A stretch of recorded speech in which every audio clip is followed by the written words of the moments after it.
Hello, spicy friends. So we are back again with a new episode, and tonight we are welcoming you to the fourth wing. So this was JL's idea, the little Mm-hmm. wyvern rider there. Uh, why are we talking about fourth wing, JL? Because I have an obsession with dragons. I do too. And well, as we all know, they just announced that book 3 of the series is coming out in January. So I was like, why have I not gotten started on this yet? So I brought the suggestion up to Rachel. I'm like, you want to read this one? And I was like, So fuck yeah, dragons. so we decided to buddy read. And so today we are covering chapters 1 through 19. So this is going to be split into 2 episodes.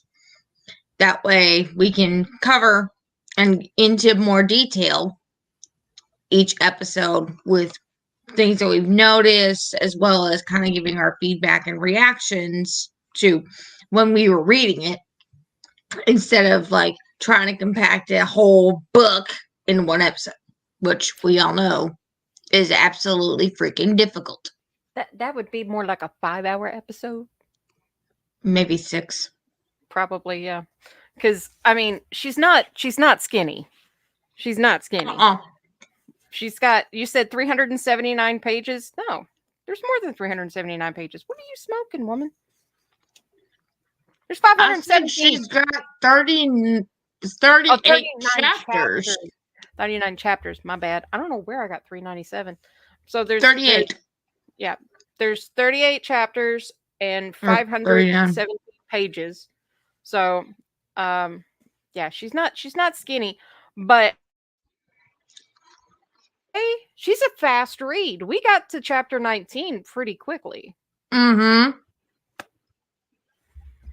Like, she pulls you in really quickly. Like, I do think that's I do think that's something that Rebecca Yarros got right. She Mm-hmm. actually was able to write the beginning of the book to the point where like it's one of those books that has that the best kind of opening, in my opinion, where it's like stuff is already happening, you're just dropped into it as it's happening.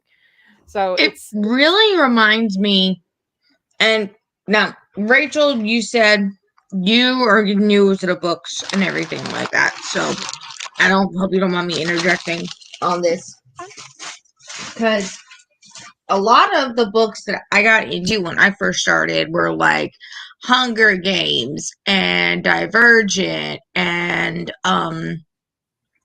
basically very dystopian. And the beginnings of those books, usually there's a lot going on. Like, you got the upcoming reaping in the Hunger Games, which is where they're pulling those who are going to be playing in the game. In the Divergent books, they're going into where they're going to be testing to figure out where they best fit, and then choosing if they're going to stay in their faction or going into another one. In the Match trilogy, which is one of my absolute favorites, the very beginning of it is that there's a ceremony going on, which is their matching ceremony, and they're going and seeing who they're like basically going to be married to, because in their universe the government picks who you marry, where you work, how you die, etc., etc. It's how you literally die? all, yeah. Mm-hmm. Well, I mean, Like, not it is that crazy of a universe where it's controlled by the government, and like there's like it's really just draws you right in because there's so much going on. It's like you're being prepared to go into like the main like steak and potatoes of the story. potatoes. Yes, potatoes. We have to make that one of our taglines now. Potatoes. Well, if we're gonna do that, we have to just like warning Stuart. You're gonna hear that word a lot in an Irish accent. So we still love you. Please don't get upset. And yes, Michaela, I have seen all the movies. I am a dystopian baddie. Like that was my crack. Well, I have not. I've watched the first Divergent, and I've watched parts of the first Hunger Game, and I liked the Hunger Game film better than I liked Divergent. Divergent was frustrating to me because it was just kind of like there were so many perspectives all at once, and it was kind of hard to follow. But that's the film. I've never read any of the books. Oh, the So, books are fantastic. yeah, The books are like heart rendering. I kid you not. I was reading Mockingjay, which is book 3 in the Hunger Games. And there was at one point I literally screamed, "Character, no!" in the middle of class by accident while we were having silent reading while everybody was in testing and whatnot for I think it was my history class, and yeah. like I don't know, like oh, go ahead. Emotional damage, emotional trauma. I have like I don't know. I haven't read enough dystopian to know if I do or I don't like it solidly. I will say that there are elements of it that I like. Like I like the gothic kind of elements of dystopian, but it's kind of like the rule system that's built around that type of society. It kind of like I it's not like I don't jive with it. It's almost like I don't have enough information about it to have like an actual okay, I know what this is. It's kind of it's very tenuous my understanding of what a dystopian is. But then there are some things that I've just caught in passing on. I've just been like that, but then heard other descriptions of dystopian and been like, no, just no, 100%. But like, I have the selection except for 2 books. I think JL said I was missing one of them. The Hunger Games. Yeah, I have the series. Go ahead. If you're really wanting to dive into dystopia, my recommendation would be start like much older than those with The Giver. That one right there is a classic. We had to read that in school and I jumped past it. You got to give it a reread as an adult. Trust me. I went by jump past it. I mean, I jumped over it and away from it. I didn't go anywhere near it. I was just like, you really need to read it because it's fantastic. The movie sucked. The movie all around sucked. Well, I mean, as a film itself, if you never read the book, it's meh. Because Jeff Bridges as the Giver, fantastic casting. But haven't seen The Giver either. I know nothing. I am Jon Snow at this point, which is not something I want to be. You'll get there. You'll get there. Anyway, we're veered off enough. Let's get back to Fourth Wing. So, basically, with the dystopian factions of it all, it's very fast paced, and you're going into it with a lot of action to it's very blockbuster. Kind of like throws you in there, and you're like, what's going on? That and I guess, okay, so first off, let me do a little housekeeping and get this out of the way. So there has been a lot of discussion on certain words and how certain words are pronounced in this book, as well as its sequel, and probably in the third incarnation as well. So there is a lady that I found on TikTok who is a Scottish Gaelic speaker, and she sat down and she went through the book and did, like, I think the first of it was just like the names of the college and some of the dragons and things like that. So she kind of has worked through the books and done, like, almost like she'll sit there and say the word and you can literally sound it out to like a phonetical kind of enunciation. So like, so far I've only gotten the ones that we've actually talked about, thank God. So the first one to talk about would be Tarn. So it's pronounced Tarnyanok, and it means thunder. He's a thunder dragon. I detect that there is some foreshadowing involved with his name for later on down the line in the series. Michaela actually went to go see Rebecca Yarros, and they stopped the signing before she got to the front, so she didn't even get to see her. Oh, well, that's some crap. Yeah, we're gonna have to tag Rebecca and be like, "Yo, signed autographed book, please." Can we get this fixed? Yeah, you need to fix this, please. The next thing is the name of the college. So I started off not knowing how to pronounce this until I actually started looking for stuff, and I was pronouncing it like everybody else, Basgiath. But it's go ahead. I was going off of because I'm listening to the dramatized audio version as well as reading it, and how they pronounce it in there is BASGIATH. There's so many enunciations of this like, that's what I mean. That's why I went looking, because there's so many different versions of these words. It's like, okay, which one's correct? Because I don't want to make anybody in Scotland angry. So the college is technically pronounced Bas and then Skiath. So it's Baskia. Basskeeah. So Baskia. It means Deathwing. The way the lady that the girl that I found that did these, she said that technically the way that everybody is pronouncing it, like Basgiath and everything like that, technically the way it is spelled BAS and then GIATH would mean palm wing, like the palm of your hand wing. So it's Baskia. And Darna Urim and Darna means second honor. It's pronounced An Darna Urim.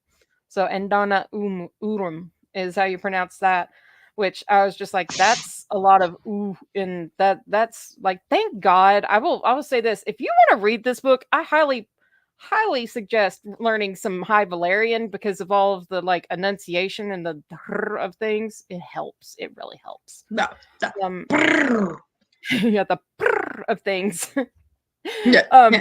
We have the Cardi B of it all. Okay. We have. Sorry, I had to. But it's okay. I can actually do that, but I'm too shy to do it.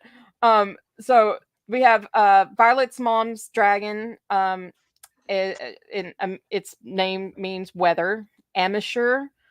The one that I told JL that kind of like flipped me out so much was Mira's dragon. So Mira is Violet's sister, and her dragon is its name is Fire. Well, its name means fire, but his name is Teine. That's the spelling. Time? Yeah. That's not how it's pronounced, though. It's pronounced Chinye or Chinna. And I was just like, there's no CH in there. Where are you getting the ch sound? Like, but like, that's what she said it was supposed to be said, was Chinya or Chinna.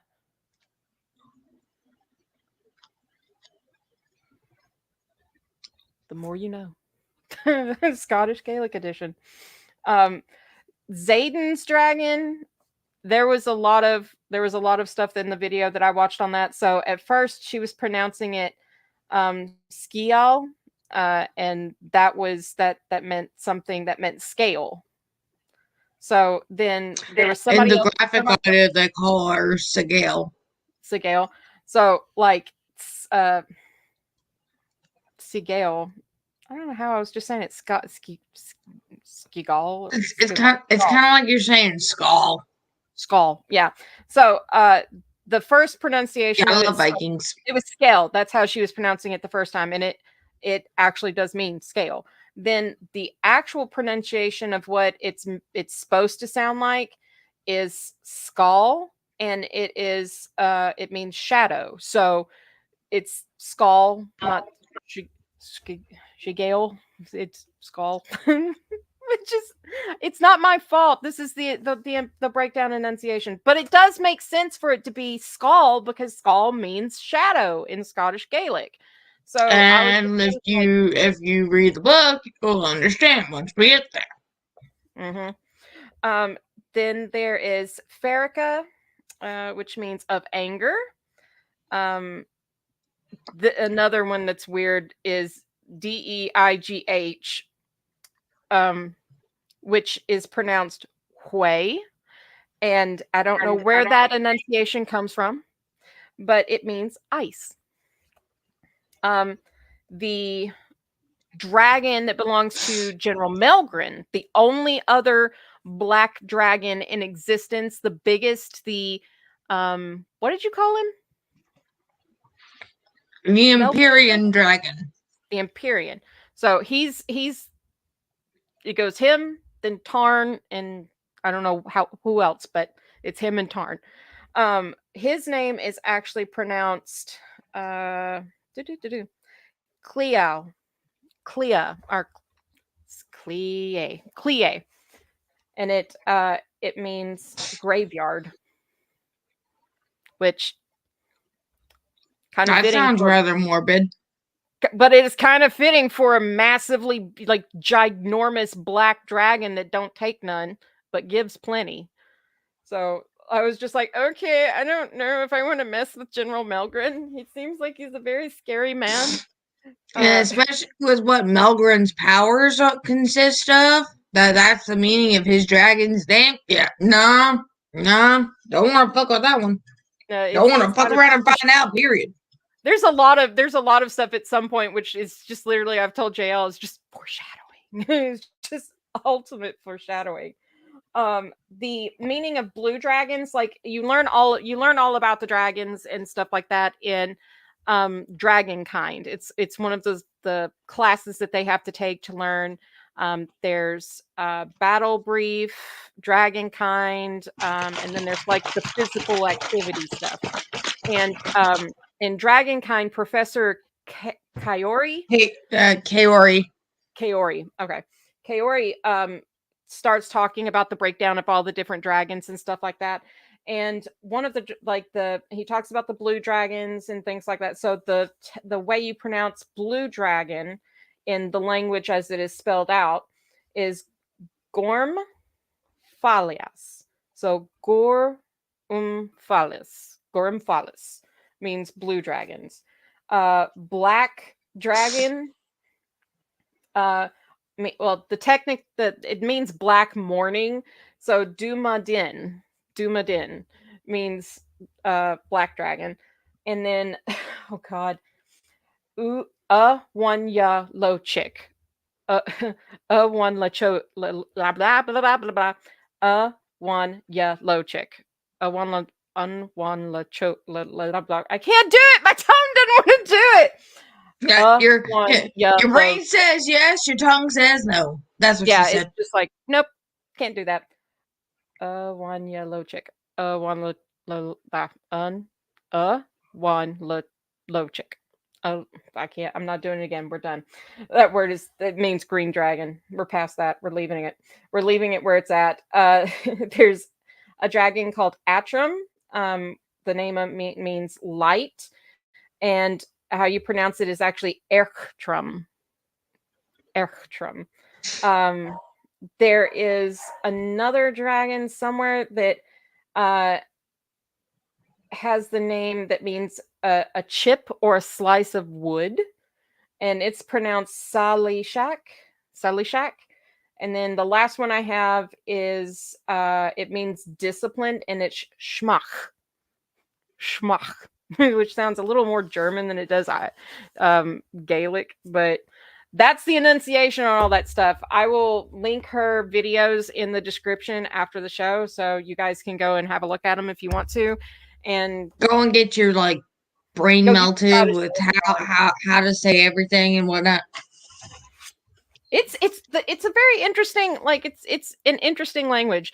I like languages and I like learning how to say things, but one low chick. One low chick. Oh, I did it! Yay! Oh, I did it once. I'm not going to try to do it again. You did it once, you'll never be able to do it again. Probably. One lone chick. One low chick. One low chick. There we go. Just break it down into one low chick. There we go. I just have to do the one and then low chick. Okay, I think I've embarrassed myself quite enough. But well, you could use a another way, like a what is it? Of one logic. That's true. But it's got the chick at the end. It actually has the chick, the ch sound. What are you saying? Ooh, get started in General Milgren. Stay quiet. Reese Dragon. Farrakha. Which, like, I know everybody either goes Scottish or they go Irish on, like, their mythical languages. People, we need to talk, because this is not... how and why? Explain yourself, Scotland, please, because I would love to understand. Because all I can say is I definitely know for sure that my relatives were from Ireland and not Scotland, because some of these words, when I came across them reading, I think I texted JL on a few of them, and I was like, so how do you pronounce this? Yeah. But that's also because I've kind of tried to study the Scottish language a little bit, the Irish language too, through music. Because I find it's easier to learn it that way than it is to actually, like, do, like, a course and actually speaking it. It would have been quite beneficial to have a Scottish-speaking person on the show, or a certain Irish person that we both know. It would have been very beneficial to have someone with that detectable dialect tone. We'll have to shoo him later. But so starting off, I guess, so we haven't finished the book. So chapters 1 through 19, what are your impressions of the book itself as it sits right now? Well, so far from my take, and this is also from just being, like, very perceptive of reading it or not, I feel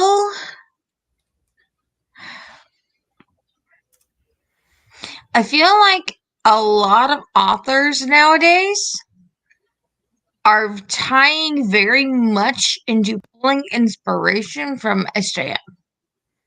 Because there's so many titles that are like courts and shadows and there's a lot of wings and too. There's a lot of wings.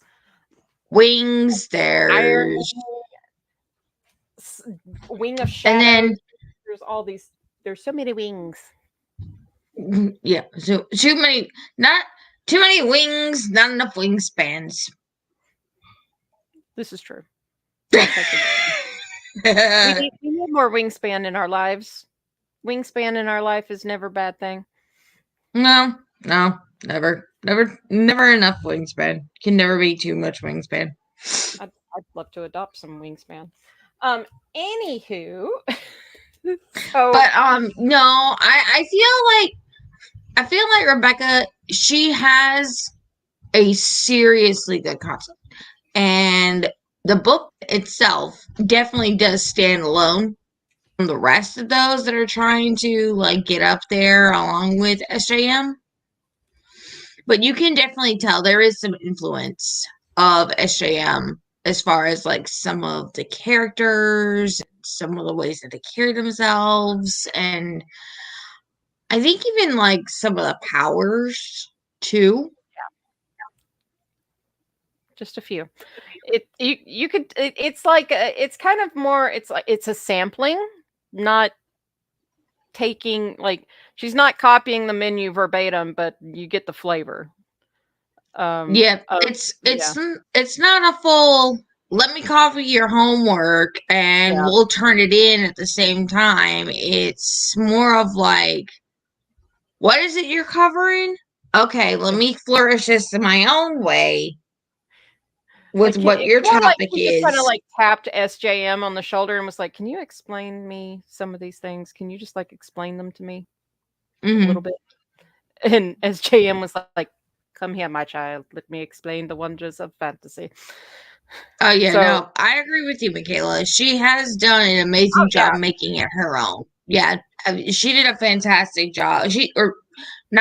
She's doing a fantastic job because she's got a 5-book contract for this series. 5 nicely books. done. We only have 2 out so far. We're getting ready to have book 3, and then we got 2 more to come out. And according to a video I saw recently, apparently our end game is not end game yet. So she said their end game, but we don't know when they're going to say their end game. And we have 3 more books to get through before we see end game.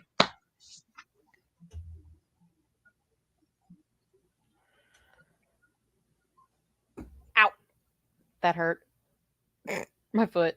But like, okay, so did you? What was the answer? Did you like it or not? Yes, I'm liking it. Okay. I said that already. I was just going into, I know detail, and I for the most part followed into like the last part with all of the. Okay, so she's got 5-book deal. She's got Iron Wing. She's got Fourth Wing, Iron Wing, Onyx Storm. I Iron think is the Flame. title of the third one. Iron Flame is book 2. Yeah, Iron. Okay, so Fourth Wing, Iron Flame, Onyx Storm, and then she has 2 more left. Mm-hmm. And what did you say? What the titles of those were? The next 2 after Onyx Storm, no, they have not been released yet. It's Okay, all then. part of the Empyrean series. That is the Okay. name of the entire series itself, is the Empyrean series, which just gives me more and more freaking foreshadowing. Plus, if you go back to the beginning of the book, and I'm actually going to pull it up on mine for reference here, that way I'm reading this correctly. While you're doing that, I'm going to show off the killer map. Yes, the map is pretty freaking killer. I am not going to lie on it. So this is Basgiath. Ugh. I'm horrible with keeping stuff in frame. But that's what it looks like. Which is kind of like your standard, fortress type scenario, except, with the parapet of death in between, which that was a lovely addition to my panic attack. Thank you, Rebecca.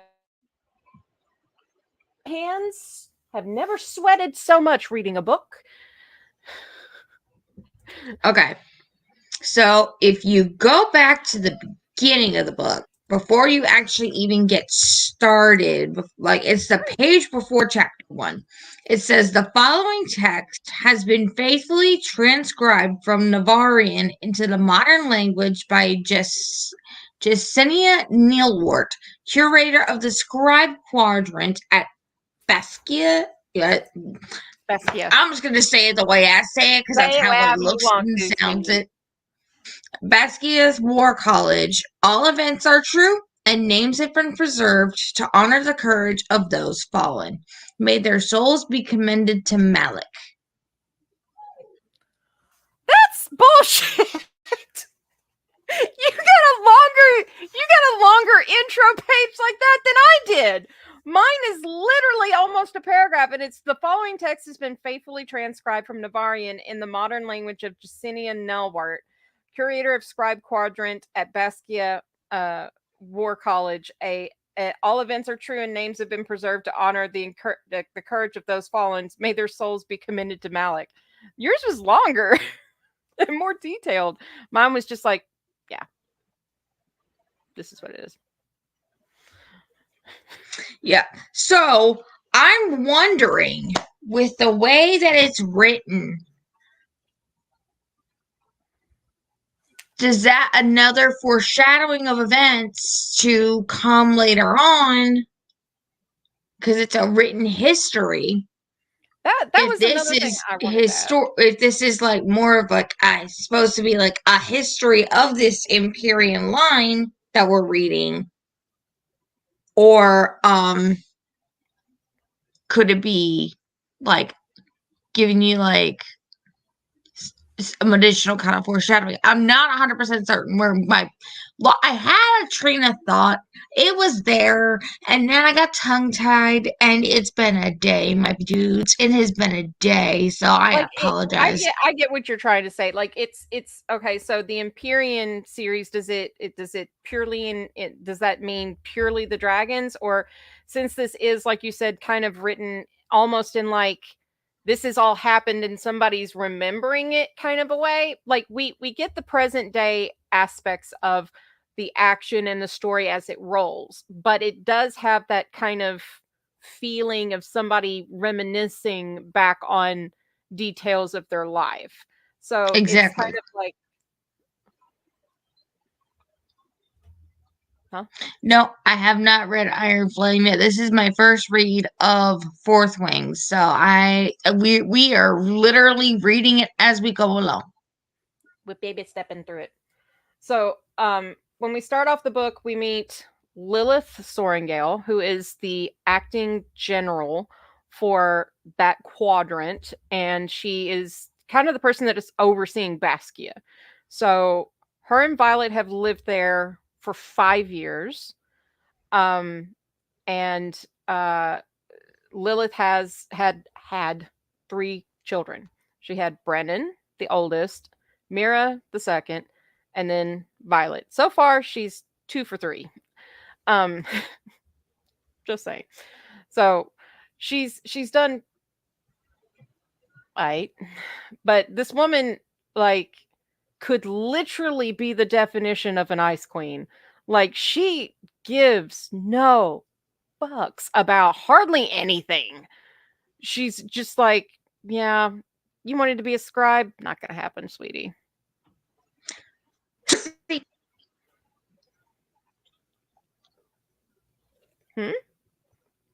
Cersei. Oh yeah, heavy Cersei vibes. A novella of the dragons. More dragons, just more dragons is. There's never anything wrong with more dragons.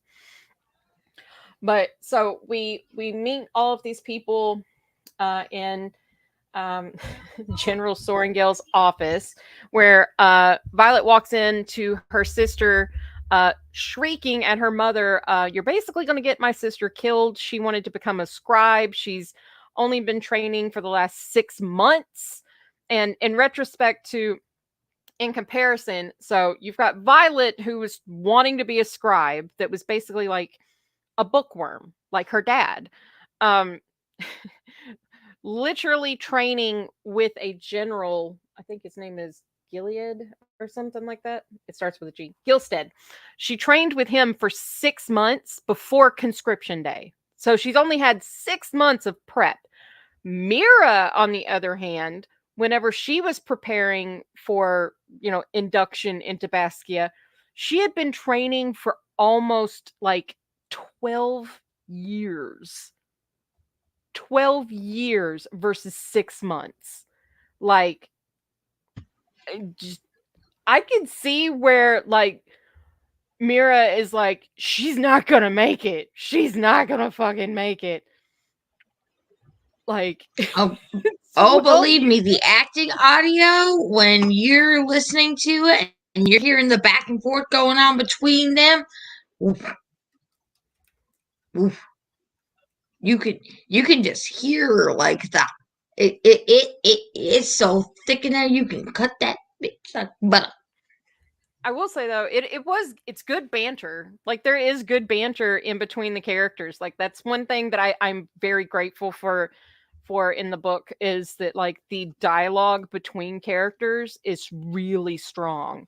Like I haven't come across an interaction between two characters that has not like that isn't pertinent to what's happening, that isn't like being supported by somebody else or just doesn't fall flat. Like everything is smooth. It reads very well. That I will agree with. I really like the pace that it takes too, and that Mira's, even though Mira is, breaking the rules by being there and away from her post, which technically, okay, we're gonna go a little military on here with the going AWOL.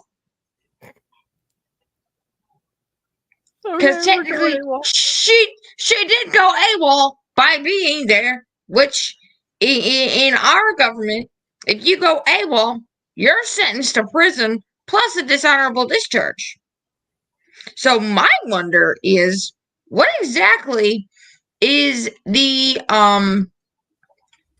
would the punishment be if she was reported as AWOL for having abandoned her post and everything like that? Or is it simply because of the fact that she is General Sorrengail's daughter that she just kind of has it blown over, and then it's just showing a little bit of favoritism out there. I mean, it's kind of odd. Number one, that she was even able to sneak away from her wing, because Mira at this time is serving in the Eastern Quadrant. So she's like, this is the Southern Quadrant that she's flown to on her dragon without leave. So it's kind of like, are they not like doing head counts, like keeping track of how many riders do we have that are alive? Not to mention, as we learned later on in the book, that there are some issues on the eastern border. So you kind of look at Mira taking, like pressing pause on her service to come try to, get her mom to not put her little sister through this. And you're just like, Mira didn't just do this on a whim. Like she knew what she was risking. So I think there is some sort of knowledge that I think Mira would have taken the slap. Like I think she would have taken the consequences. I don't think Mira is the type of person that wants mommy to cover up for her. No, hell no. If anybody were to say that Mira is looking for any kind of favoritism whatsoever, I'll be like, yeah, where? Yeah, show me, because it doesn't exist. Yeah, the limit does not exist. It is non-existent. We do not see what you're talking about. So the country that we're talking about is Navarre. It is part of so there's Navarre and there's Pormel. So there's Kingdom Pormel, Kingdom Navarre. And Kingdom Navarre and Kingdom Pormel do not get along at all. They've been at war for 600 years and have been fighting for 400 of the 600 years, which, when you take that into context with everything that happens in the college and all the shit they've got to go through just to graduate, you're like, maybe you guys should like be a little leaner on the strictures of this, because like you need bodies that are not in the ground. Now, as we're progressing into this and whatnot, I really think it was a serious bitch move that in less than 30 minutes of saying goodbye to her daughter's entire room was packed away in crates. Not even a half a freaking hour. You cannot tell me that you literally have no care in the world for your youngest, your last born child. Well, she and literally you're gonna go. Go ahead. And you're I'm going to looking it up. go and just pack it all up as if she never existed, just to be prepared to. And for anyone who watches on the rewind, if you have not watched Fourth Wing, like we said, spoilers may be included in here, that you go and have everything burned to Malik, and you're just gonna act like as if she never existed. That's harsh. That's just kind of like you get the sense that like this is not a culture that deals with failure very well. They're kind of like, we're the elitist. We do not fail. We do not make mistakes. So if something happens, it's on your ass.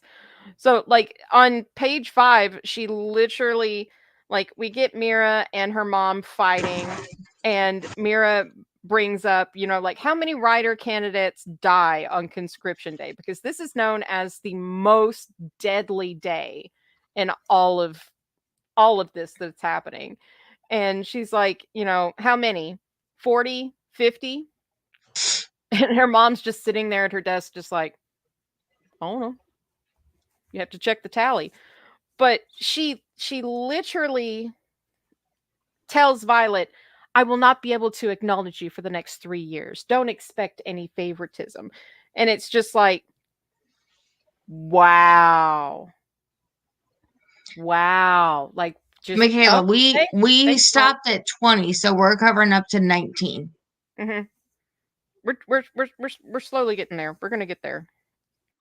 But like, so her mom, like, at one point kind of walks up and like is looking at her hair, and she's just like, pale hair, pale skin, just all of this stuff. Like, she's not necessarily being this But from mom. all the artwork that I've seen of her on Pinterest and everything, she looks like a badass, especially that hair. Why would you go and knock that? This is also really sad though, that, like, okay, so Brennan, who is Violet and Mira's older brother, died 5 years ago. So the beginning of Brennan's time there, like at Basgia, Violet was there just as long as he was. And then when he was sent off with his wing during the Tyrish rebellion, she remembers that there's memories of her family within every corner of this fucking place. Her dad worked in the scribes quadrant and stuff, so it's kind of like that's her world. Like, that's her world. She's grown up there. She fully knows how fucked she is when she heads towards that parapet. Like, it's her mom's just like, well, you were really fast on your entrance exam, so you'll be fine. Sorrengails don't fail. I'm just kind of like, mom, do you remember the son that you kind of let go off to war? That didn't go so well, did it, mom? Yeah, I mean, and then you literally like barely had anything to do with me growing up and whatnot. oh, So I was literally relying on dad and training all this time to kind of in one place, and then you kind of threw a wrench in that plan and told me that you're going to be putting me in the writer's quadrant. didn't give her a chance, didn't give her a choice. She's like, you're going to do this whether you like it or not, sweetie. So just make your peace with it. Never mind the fact that, like, so Mira is 26, Violet is 20, and Brennan, I don't think it says how old he was when he went off, but this woman, this is the moment that, like, before she has she cannot acknowledge her, she can't have anything else to do with her, and she's just running her into the ground, like the pale thing, pale skin, pale eyes, pale hair. She's like, it's like that fever stole all of your coloring along with your strength. And then she flat, like, bears her brows together and it's just like, I told him not to keep you in that library. According to Wiki, it's unconfirmed, but based on the timeline, it would put him at about 29 to 30 years old. Well, when he he lived passed. relatively long for a writer then, because like it apparently, yeah, 29. So apparently hardly any of these writers make it to retirement age. Like if you make it to retirement, you're considered elite. Which, I mean, the hierarchy within Navarre as a whole, like this is like kind of dystopian, but more like military-esque, like martial law. I think you had said that at one point when we were discussing the book. Like Mhm. it's very much like martial law. Like this is how things go and this is how everybody runs things, and you fall in line or you get out of the way. And there's no kind of like, this is not democracy. Let's put it that way. This is not a democracy. Um so the writers are considered the elitist in the hierarchy. And then after that would be the healers. And then after that are the scribes. And then after that is the infantry. The infantry is at the bottom of the pyramid because they're essentially just body fodder. That's all they are. There's body fodder. The scribes are the ones that collect and keep the history and keep the knowledge that needs to go to the next generation. The healers are the ones that literally fix people when they get broken, and the writers are the ones that are like, we're putting our ass. It's kind of like that scene from A Few Good Men where Jack Nicholson is telling Tom Cruise, if you want to call me something else, pick up a rifle and stand a post. Until then, you can kiss my ass. And it's just kind of like that mentality. It's like, if you want to prove to me that you're as good or better than me, get your butt on a dragon and prove it. And like Violet's just like, I'm good not being good enough. I'm good. Can I just go study my books, please? Like, it's, be careful looking up info. You might get major spoilers if you don't want to know. If you have questions, let me know. I can't wait to see you guys for major events. We're gonna do some, like, ever so often I'm gonna try to do, and I think Jail's gonna try to like do reaction videos, but it'd have to be something like really, really harsh. Because we're still taking notes for everything. But I mean, Lilith Sorrengail is a woman that gives no fucks about anything or anybody, to the point where she even uses her power to like almost like, what's the word? Like dominate Mira. Like there's a crackling of her power that goes through the office, and like both Violet and Mira feel it, and she's just like, well, alrighty pants. That's the end of that. Cool. So after that, Violet has so much time before she's got to go through the induction process. And part of the induction process is you have to go across the parapet. And the parapet is literally make or break. It is my worst nightmare. It is a bridge of stone that is literally about that wide. Literally about as wide as a book. And you have to cross it. Like, honestly, when I was imagining the parapet, I was thinking about, remember some years ago that guy who did the tightrope walk, and he across the oh god, what was it? In between the two towers, wasn't it? No. Niagara Falls. Grand Canyon. There was one that did the Grand Canyon. Same guy. Oh, well, I can't. Those of you who don't know me very well, I have a problem with heights. I can't stand like tall ladders, let alone like big bridges in me. We don't get along. High ladders in me. I'm not on the roller coasters. I would literally pass out. Reading about the parapet, like, you know how like when you get nervous, your hands start to sweat? I was just sitting here going like this on my sweatshirt as I was reading. I was like, oh my God, I'm not gonna, I can't do this. Like, the description, like, it's 250 feet straight down. It's a valley.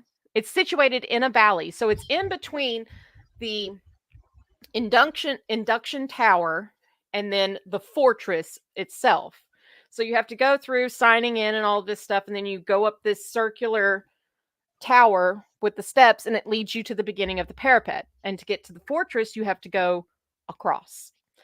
And granted, thank goodness, it seems like they spaced them out good enough. Like, they didn't just like shove them on 3 at a time, which kind of sort of seemed like, because it might break, because as Violet is going across, there's chunks of mortar falling out of the fucker. I want to, do something about your infrastructure there, Miss Sorrengail. Just, not letting shit fall apart would be beneficial to the kids you're asking to walk across. But Yeah, especially, given the fact you got a bunch of 20-year-olds that are like pumped up full of adrenaline, wanting to, make it across and become these elitists. And then you got the one in particular who's like, yeah, I don't know. I don't know if I really want to be here, but I don't have a choice. Can't go back now. like, we're here. Like, the one thing I will say this, I'm slightly anal retentive when it comes to details in books. So as soon as I started taking my notes and going through things, I did come across 2 things that were a little like, But the first thing, and it's something that it bothers me, just because it's an important detail. It's not like a minute detail, and that is the boots. Whenever she leaves her mother's office, Mira's waiting for her, and she repacks her pack, gives her tips, trades, like, makes her change her clothes and stuff like that, and has a pair of boots made for her. Not to mention the dragon scale armor that's made from Mira's dragon's scales that she had somebody who has the signet power to like shrink things make for her. So she has got custom armor. Fancy. I mean, so she gives her a pair of like rubber soled riding boots, is how they're described. Her original boots are like they're smooth bottomed. So the thing that kind of threw me off about that was it begins to rain whenever Ree starts to go across. Well, Dylan starts to go across and it's raining. Then Ree goes across and it's still like it's getting heavier. By the time Violet starts to go across, like the wind has picked up, rain is a coming, everything's wet. This is wet stone. I don't know if anybody else knows this, but have you ever tried to walk across wet flagstone with rubber soled shoes? There is no gripping. Like, you might as well be skating around on a bar of soap. Your ass would have went fucking airborne. So the fact that Mira gives her the dragon scale armor, but shoes that are literally going to be like walking on a fucking ice rink to cross this parapet, I was like,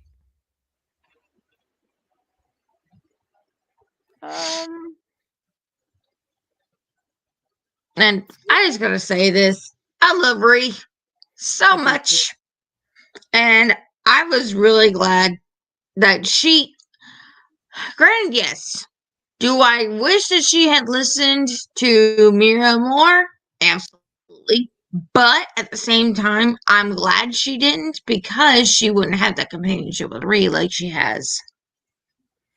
like, I mean, it's at the point where like she does kind of, I mean, she kind of saves Ree's ass, but then when it comes to the gauntlet, Ree kind of returns the favor in a way, as well as like when she's learning. Violet, as we all know, is not necessarily the most robust of women. She doesn't really pack a punch, you might say, whenever it comes to like the mats and the physical activities. So Ree is really good at that. Ree has literally been looking to do this forever. This is what she wants. So she's amped up for it. She's ready for it. She's thought about nothing but dragons. And she runs into Violet, and they kind of like, it's I scratch your back, you scratch mine. You kept me from, falling off of the parapet some fucking how with a rubber boot. JL, please, like, just like, am I wrong? Am I off base here? Like, how the fuck do you stay on wet flagstone with a rubber shoe? Well, the way I looked at it is,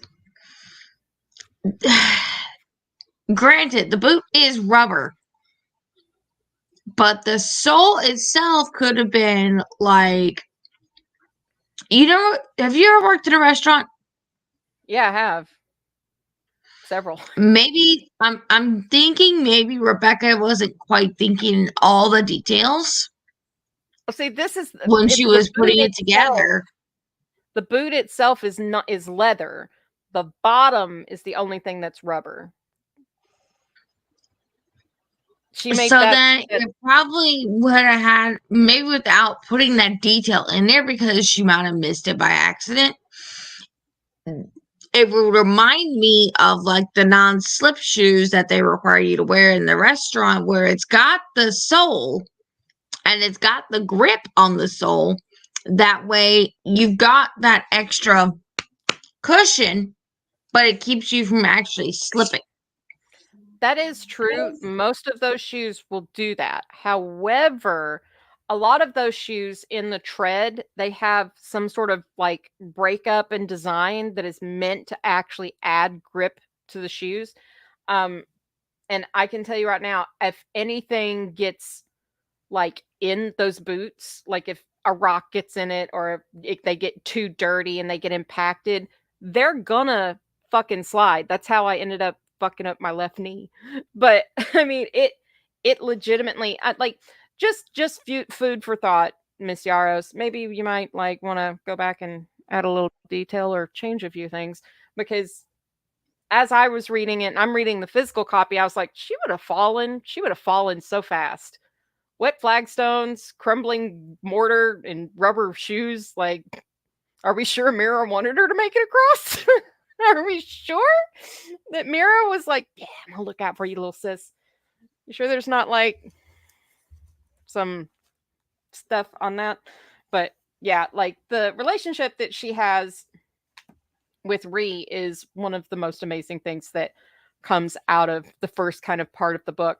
I would, and before we go much further, I do have to give JL credit, because as we were reading, we came across a certain person, and I was just like, oh, he's so sweet. And JL called it right from the jump. She's like, I smell Tamlin. And I was just like, oh, don't paint him with that brush. Literally 2 chapters later, I was messaging her being like, you're right. You're right. I was like, I smell, bitch. Yeah. That would be Dane. Dane Atos is an asshole of monumental proportions. We don't like Dane. If you don't like Tamlin, be prepared, because I think Dane could literally be his little brother.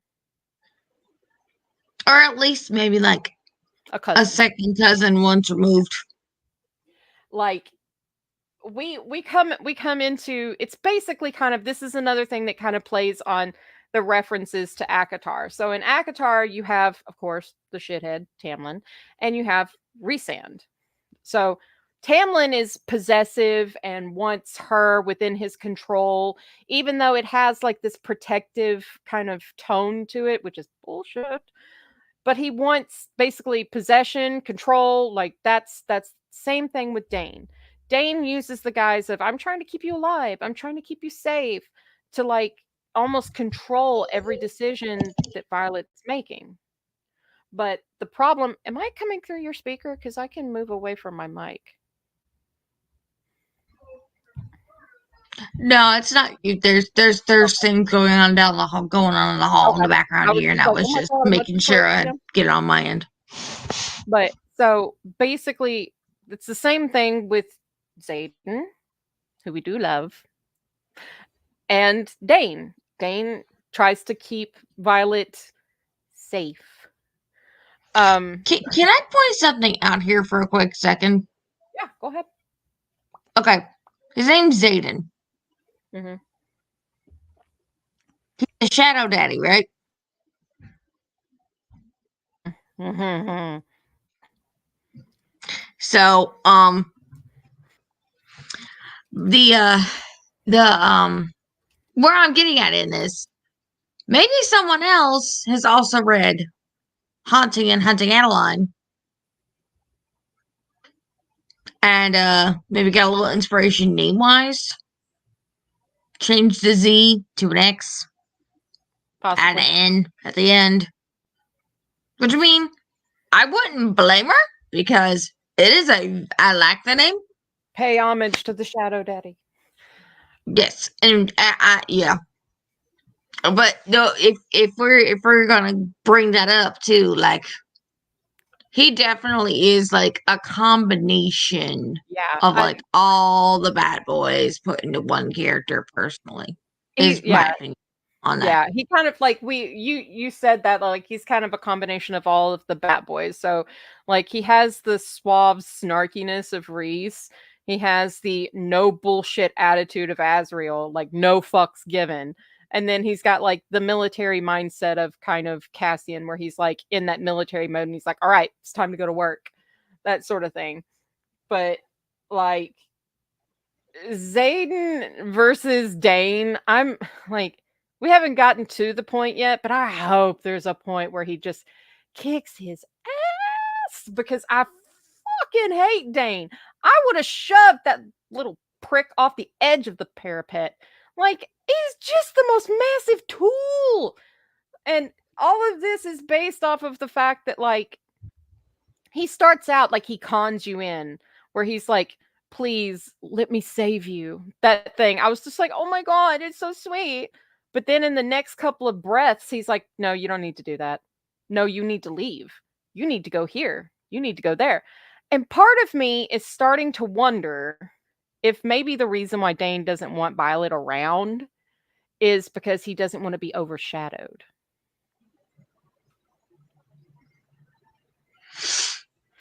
Because his daddy works for her mommy. Mm-hmm.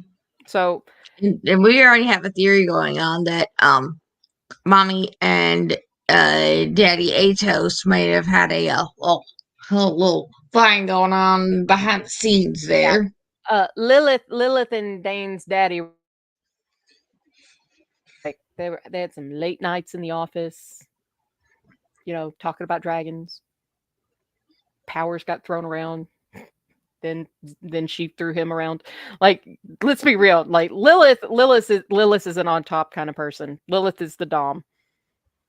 So when I see Dane trying to be all like macho, like I'm your protector, I'm just like, have you met any of these women? Like any of them? Have you met Mira? Have you met Lilith? Like, Have you met Violet? yeah, like seriously, how and when and where do you think any of these fucking women need your help? In the great words of Barney Stinson, have you met Ted? It's just she's okay. Michaela says Dane has to listen to Zayden, though Zayden because Zayden's his boss. Yeah, and Zayden loves that. Mm, mm, mm, mm. But Oh, believe me, I had a thing about that too. there is a girl. Like, let's talk about some of these people. Let's talk about some of these cadets. So we know Violet, we know Ree. Poor Dylan doesn't make it into, like, it's not Rest in necessary peace, to remember Dylan. Dylan. It's not necessary to remember Dylan. So we've met Mira. We know about Brennan. We know about the asshat Dane. We know about Zayden. So one of the key figures that we're also not liking would be Jack Barlow. Blech. Jack is a special breed of asshole who loves to do nothing but kill people, apparently. That's like, this is a kid who hits every single corner of the serial killer triad. Like, Yeah. Not like I wouldn't want to sleep in a dark dormitory with this asshole. Like, mm-mm, mm-mm. I'd be like, I'm sorry. Can I have some dragon scale armor, please? Because I'd like to take a nap. And he doesn't care. He snaps a kid's neck and goes, well, I didn't know his neck was going to be that snappable.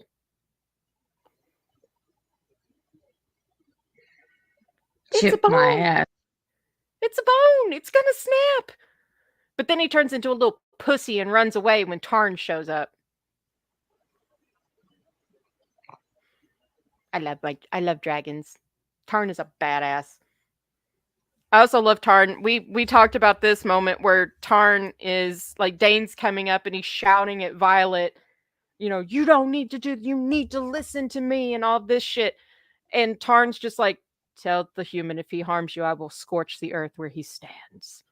It's not just And like she I will burn his ass. You'll be ash.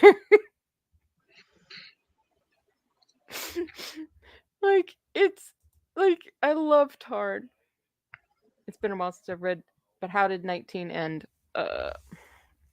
Yoink. Yeah, I'll let you pull that one up because yeah. Jack just Fucking hate Jack. I'm trying to find a good comparison from other book series that I've read Jurian. that are good for him. He definitely gives me vibes of Kato from the first Hunger Games. I don't know who that is.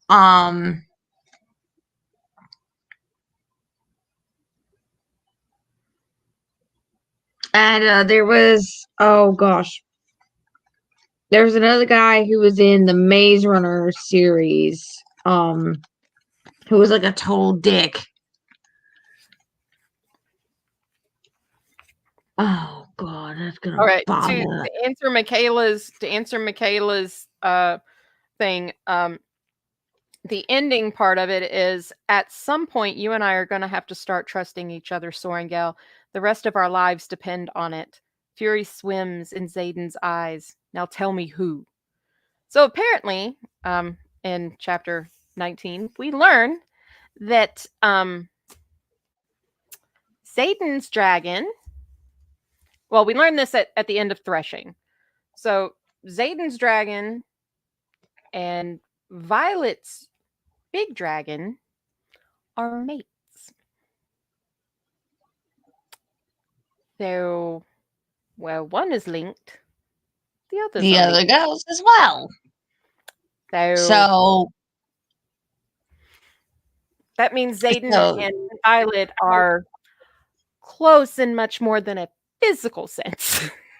They're literally they can't be separated from each other, even if they absolutely hate each other and completely utterly want to kill each other, because their dragons won't let them. Well, I mean, their life energy is essentially bound to their dragon now that they've bonded. So if the dragon, like, a dragon can die because of its rider. A rider cannot die because of its dragon. I mean, unless it falls out of the sky. But if a rider, like say Violet is killed and that affects Tarn would affect Skull would affect Zayden. So like from what I understand from his explanation is you die, I die. You fuck up, I fuck up. Yeah. The important, like one of the important things to remember about that though is, so we're told in one of the I don't think it was it no, it was Dragonkind. It was Dragonkind, where Kaori was going over the dragons, and Jack, of course, being the asshole that he was like, I think there's a black one out there, isn't there?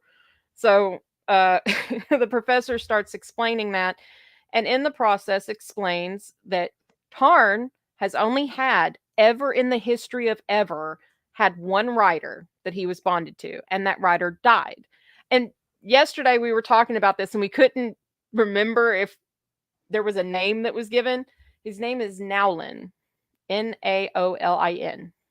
Mm. And his signet power was siphoning.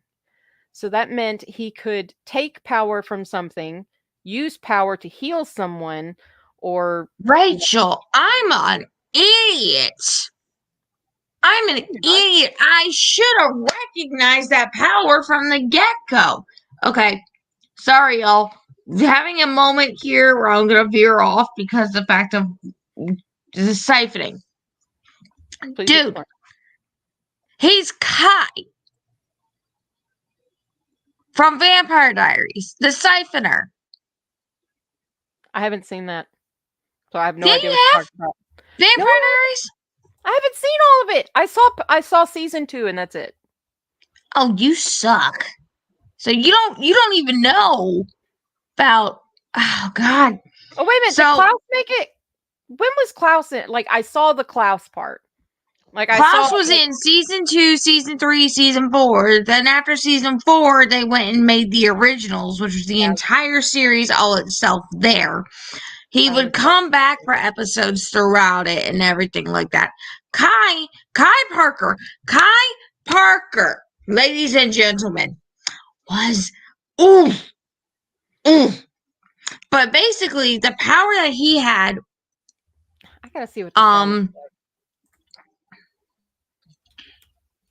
as being one of the Geminis, is they would siphon the power of their twin, basically finding out which twin was the more powerful of the Geminis and absorb it, but then also killing the other twin. Well, To see who was the strongest of the two. It's a pretty boy then. Yeah. If you want to talk about some powerful stuff, being a siphoner, that's some strong shit. That is some strong shit. As a siphoner, I've had my he was TED Talk governed now. by his Please family, continue. revealing they're not allowed not to touch anybody. Gemini Coven, Kai and Joe were expected to merge. Yep. Basically, the merge was to see who was the more powerful of the Gemini twins of them.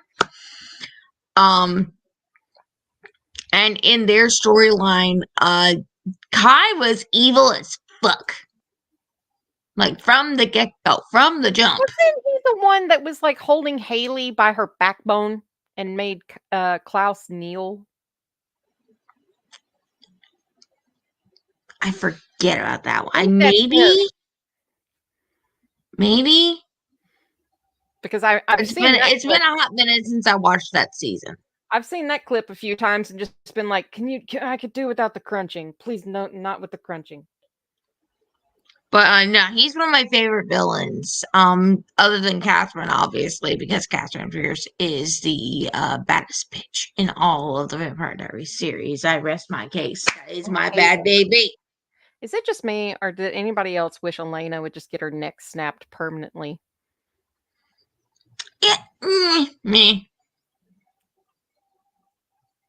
She's me. Did not know that. Yeah, but I remember that. But so yeah, he is a siphoner. He can direct energy and heal people, that sort of thing. Brennan, on the other hand, was known as a mender. So Brendan's signet power was mending, which meant he was a healer, essentially. Like Nolan. Not Nolan. No, Nolan was the healer that had been taking care of Violet her entire life, mending her bones and stuff like that. We compared him and his wife Winifred to the old couple from Princess Bride, because it was Max and what was her name? Magic Max and Valerie. Valerie, yes, Max and Valerie from Princess Bride, because that is just the energy that they gave off. That's the vibe they bring. Like as soon as they started talking about like just the dialogue between those two characters, I was like, I'm picking up heavy Billy Crystal vibes. I'm getting hoppadink, hoppadink, hoppadink, hoppadink, hoppadink, hoppadink, hoppadink. It's just mostly dead, not all dead. Mostly dead. What do you like is a nice MLT when the mutton's nice and lean.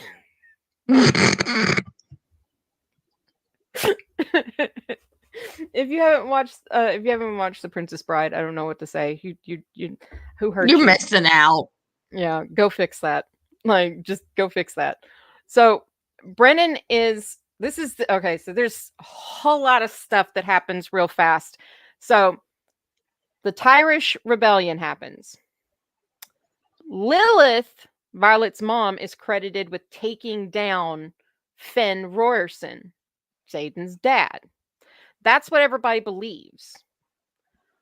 But then it's revealed later on that Brennan was the one that was battling Fenn, and Brennan died fighting Fenn, and that's why Lilith went after him. So when Brennan fell and his dragon fell, Nowlin came to his aid and tried to save him, and you can't resurrect people. So he killed himself and almost killed Tarn. And the reason why, yeah, basically trying to resurrect someone is like trying to play as a god. Mm-hmm. And no way in heck can anybody play a god. Or can they? We don't know yet because we haven't finished the book yet. But we know that Tarn, after threshing, when the bond to seal the bond, they have to fly with their dragon and prove that they can stay seated, which Violet has a little bit of trouble with. Light as a feather, stiff as a board. So Tarn refused to give Nowlin all the energy that he had to bring Brennan back. If he had, because of Scale. It might have worked because he was mated to Scale. So this is a little thing that we were talking about. The reason why Tarn bonds with Violet is technically because of Andarna Urim. Andarna is the little gold baby dragon that is so cute. She's the sweetest thing ever. Just want to like cuddle with her. So Violet saves Andarna from 3 asshats, one of whom she kills, and then one of whom Tarn kills, and then the other one runs away. That would be the pussy Jack. Meanwhile, Xaden's watching the whole thing, and Skull's watching the whole thing like, you hurt that baby dragon, I'm going to eat your ass for breakfast. Because while he can't do nothing, I can. Because I'm a dragon bitch. So, I hope Skull ends up eating him at some point. Just... But, so, with them being bound, Tarn knew that Andarna was in trouble, which is technically the reason why, Tarn is supposed to have shown up. However, Skull is right across the fucking field. If anything was really threatening Andarna, she would have intervened. Like, just would have happened. Dragons do their own shit. So, we think that the reason why Tarn decided to show up is because Skull can read everything that's going on in Xaden's head. Skull knows that that's Violet Sorrengail, Brennan's sister. So Tarn probably caught that through their link and was like, oh shit. Tarn showed up to bond with Violet in kind of like, I don't know, like retribution, or like he came and bonded with Violet because of Brennan. Like maybe he felt guilty, maybe he felt like he owed something, maybe, dragons have a concept of a life debt. I don't know. But we think that there's more to the reason why Tarn showed up for Violet than, 3 asshats, threatening a baby dragon. And if that's what it is, then that's going to have significant issues later down the line, because at some point that'll have to become clear to Violet. And I'm not sure if Violet's going to be okay with that. If it does come out that that's the reason why Tarn was willing to bond with her, was because of her brother, because then she would feel like she hadn't earned it. Yeah, that's one of my concerns there too. I mean, maybe he just feels honor bound by whatever happened to Brennan to actually, protect her because his rider tried to save him. And in doing so, with him giving his life,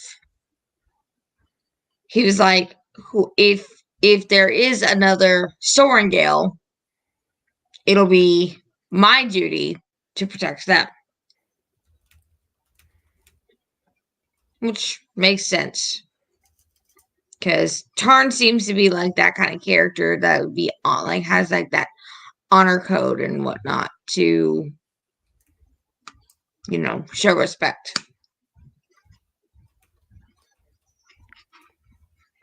It is like, I don't think it could be purely because of Nowlin, his writer. It has to have some connection to Brennan.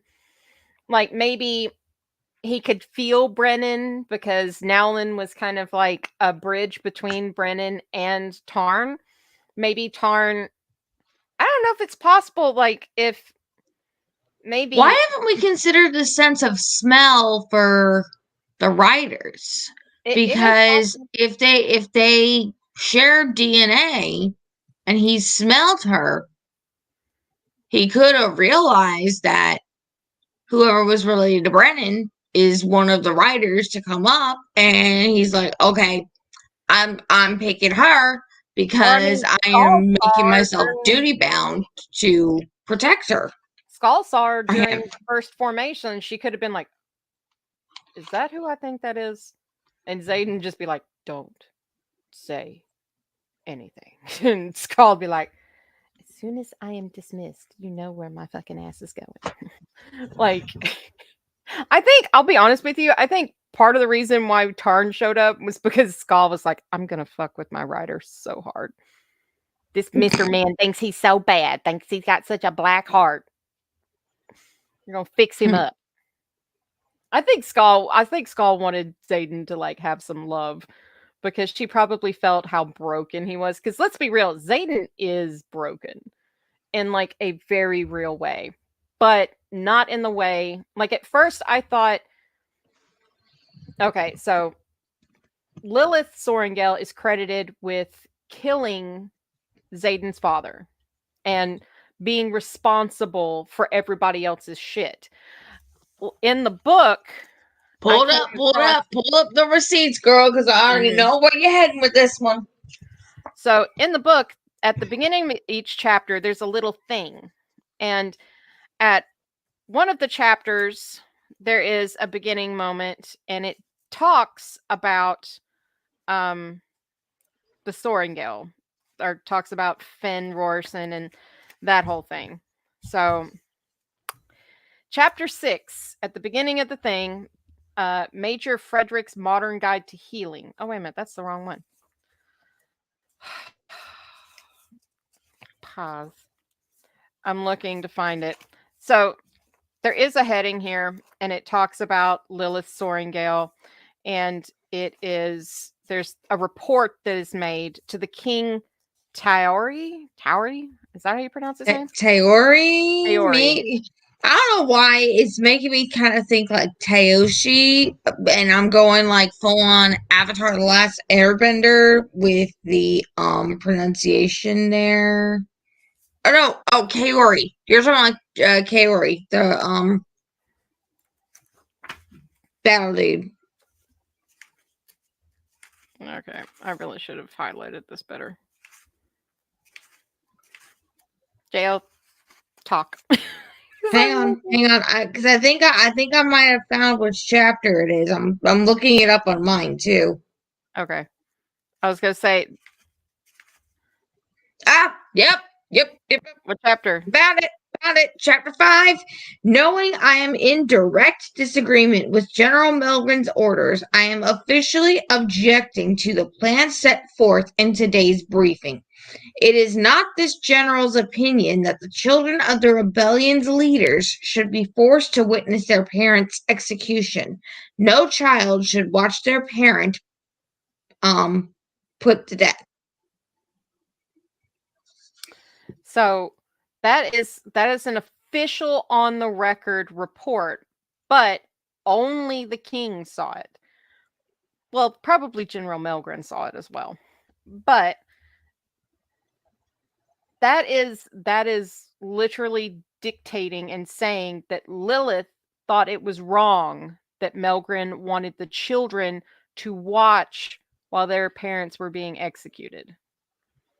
Because literally at the end of it, she says no child should watch their parent be put to death. So Lilith, I think, was the one that had heavy disagreements with Melgren, which is why I think she is being so careful with her children. Because I think probably this is just a theory. Could be right, could be wrong. I think at some point it's going to come out that Brennan was not killed by Rorson. It's going to come out that he was killed by Melgren. Because Lilith was starting to kind of outshine him. And he didn't like that. Or maybe he has the ability to see stuff before it happens. Maybe he saw that Lilith caused his death. Maybe he saw that one of Lilith's kids caused his death. And he took evasive action. Possible. Highly possible. Which would have left his dragon to be bonded, which means it would have been up for grabs. The Empyrean would have been up for grabs. But I think like the fact that Xaden doesn't know that. Xaden does not know that Lilith stood against that. He doesn't know that I think if she stood against the kids watching their parents be put to death, I don't think she was responsible for them being marked either. I don't think I don't think she would have made a child wear their parents' shame. That's all Melgren. But because Lilith has this uncompromising type personality, and probably due to a good bit of propaganda on Melgren's part, everybody believes the hype. And in a way, it's kept Lilith safe and kept her family safe. But in another circumstance, it has also kind of put a mark on them. Where they're by just about everybody. Yeah. Me on target. Yeah. Like she's got Dane and his ass hat, like policy police on Violet's ass. And then she's got Xaden and his crew over here that are like, you made me watch my mom get killed. You marked me with this fucking tattoo. Like it's kind of like Violet's just like, I was just born, motherfucker. I was just born. I'm just being. Like, why are you after me for just being? But it may be hard for you to be quiet, but don't you spoil nothing. Don't you start. We're picking up.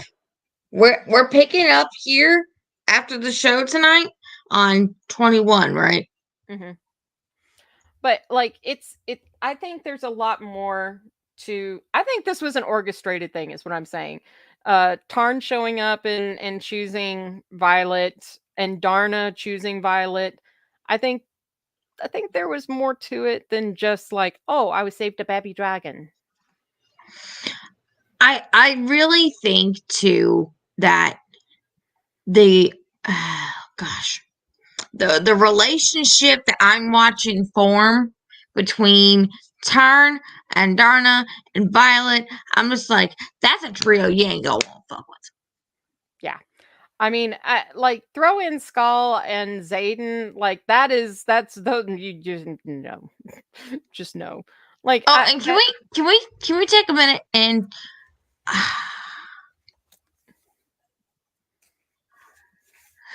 can we include, since we're starting up at 21, can we just go ahead and talk about the elephant in the room? Be my guest. Amber. I fucking hate that bitch. I fucking hate that bitch. Okay, Amber, I think her name is Melford or some such shit. She was Dane's friend. Close friend. Friend. Amber Mavis. she accused Violet of cheating during the gauntlet. And Violet even says, though I think Dane was probably a little more rule abiding than most kids. He likes order and pretty much detests anything that doesn't fit neatly into his plan. He's probably going to give me shit about how I got up the gauntlet, just like Amber Mavis. So even she knows that Amber's a bit of a dick, but perfectly matched for Dane. Makes you wonder how much action was going on between the two.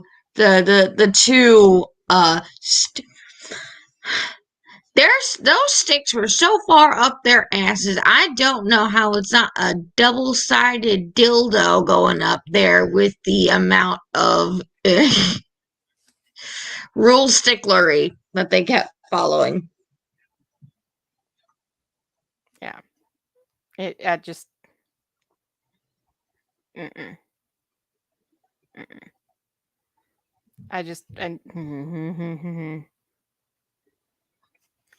I don't.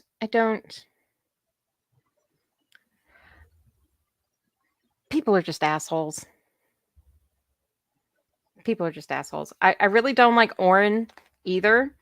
Orin Stifert is somebody that Violet poisons so she can beat them on the mat. And it kind of embarrasses him. That was clever as fuck. That was clever as fuck. Her taking them out. No. So, the whole compromising thing where the one that she was supposed to compete with next, it affected too soon. So she ends up having to square off with Zayden. That was hot. See, there's one line, like, okay, page 224. This is confusing to me. Zayden fills the doorway like some kind of dark avenging angel, the messenger of the queen of the gods. He's fully dressed, his face a mask of veritable rage, as shadows curl from the walls on either side of him, hanging in midair. So, messenger to the queen of the gods. There's a lot of shit thrown around by gods in this book. Well, I mean, if you think about it, it's like a big thing in the fantasy realms. Like, you've got the Greek gods, the Roman gods. You've got the gods in Game of Thrones. Ooh, that smells good. Like, we do admit though, like, it's kind of, it was very hot the way Zayden just kind of like busted up in there. He's like, "You're dead." Yeah. Just like shuts the door and it's just like, "You're dead." Yeah, you're dead. You're done. And you're dead. You're dead. And then, like, he's like, "Let me see your ribs." And she's like, "You'll have to undo my laces." And he's like, "I know my way around a corset." And I'm just like, Alrighty now. Okay. Just cool. Then also, I like that this book series does not stray from, talking about the sexy time and people, going at it and whatnot, especially in this kind of universe. Because normally in most books that are dystopian and whatnot, or any kind of book of that form, they don't really go into detail like that, or that they are human enough to have those kind of things. And it's kind of refreshing to see that, I mean, it wasn't kind of dumb the way she was going off about how hot he was there in the, what was it, chapter 2? And that was just, I couldn't, like, I just couldn't, like, hotter than hot, blazing hot, hotter, like, get you in trouble but won't mind hot. I was just like, fuck, what are you, 5? Like, come on. And that's what I had to remind her, because she thought, like, she was like, what? What did you say? How old did you say she was? She thought she was 26, and I I thought had to she was remind you that 26. she was 20. Yeah, it was Mira that's 26 and Violet's 20. But still, even as a 20-year-old, I never would have said something like that. I did. I guess I was always a little bit more brash. I was always like, I would fuck the hell out of that man. Like that, yeah. I scare men. It's usually either like I make the move or like they start talking smack and I'm like, yeah, buddy, I've broke 3 beds. Bring it. But so moving on. Moving on. So we get to the point where we're trying to go. Yeah. We're wanting to see how far it goes with who's what's it? Who's the what? What's the who? So we come to the part with Tarn,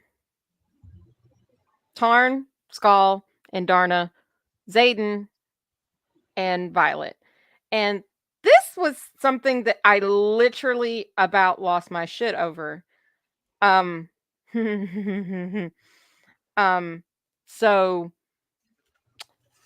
dragons are only supposed to be able to hear, and you're only supposed to be able to hear your dragon.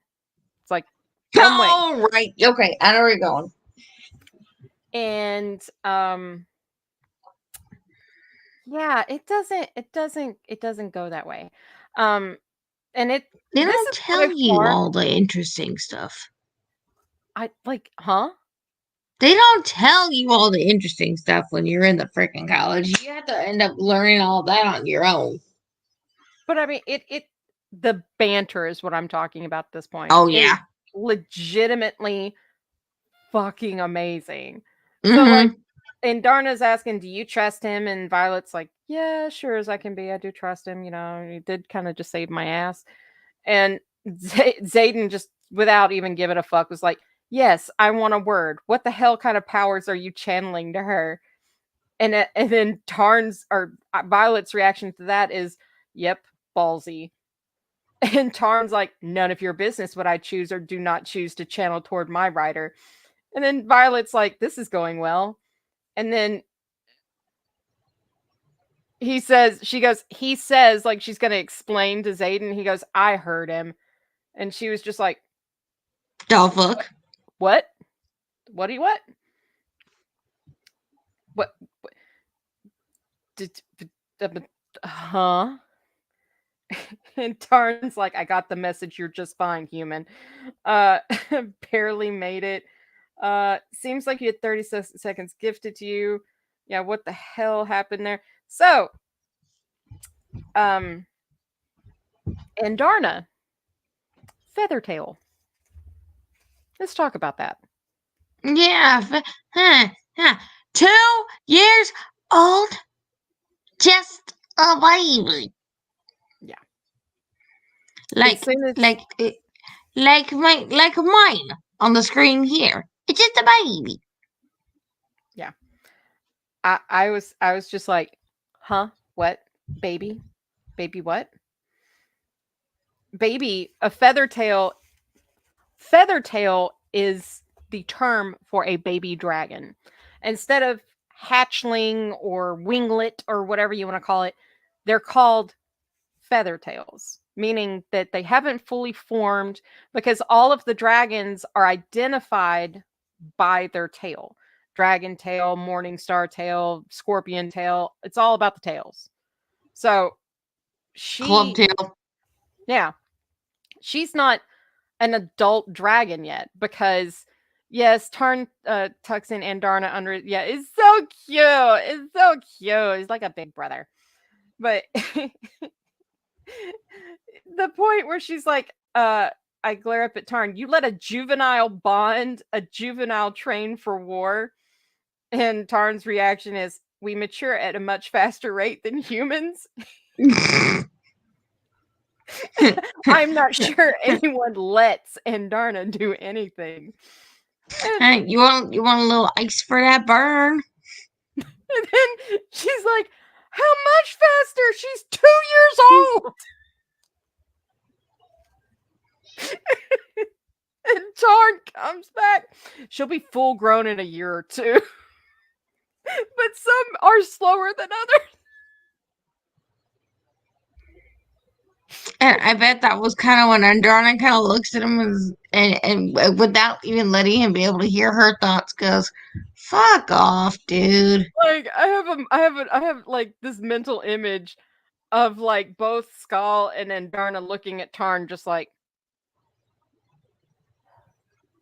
you know, like, fuck. But Zayden's response is fucking priceless. He's like, hold on. Is Andarna yours?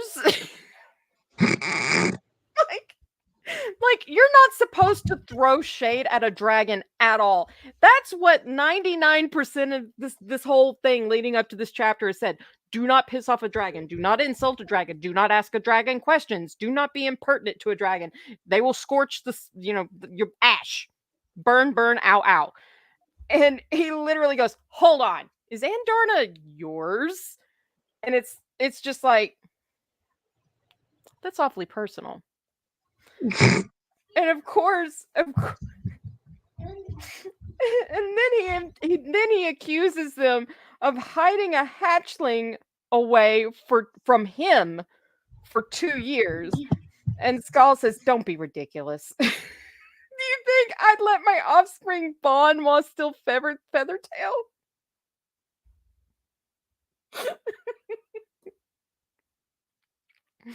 Like, I have to agree with you there, Michaela. She is definitely my spirit animal. I love Endar. She's so sassy. She's so sassy, but like, not to keep off, not enough to keep you off the threshing field. Tarn grumbles. Feathertails don't bond because their power is too unpredictable, unstable, unpredictable. Zayden questions. The same way you wouldn't hand a toddler your signet, would you, wing leader?